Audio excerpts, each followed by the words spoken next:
حضرت عثمان بن عفان رضی اللہ تعالی عنہ سے روایت ہے کہ رسول اللہ صلی اللہ علیہ وسلم نے ارشاد فرمایا، جو شخص نماز پڑھنے کو ضروری سمجھے وہ جنت میں داخل ہوگا۔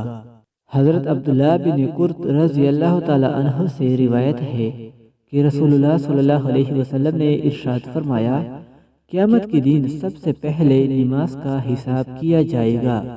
اگر نماز اچھی ہوئی تو باقی اعمال بھی اچھے ہوں گے، اور اگر نماز خراب ہوئی تو باقی اعمال بھی خراب ہوں گے۔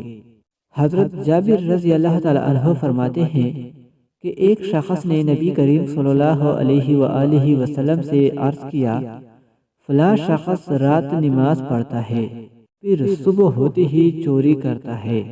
نبی کریم صلی اللہ علیہ وسلم نے ارشاد فرمایا، اس کی نماز اس کو اس برے کام سے عنقریب ہی روک دے گی۔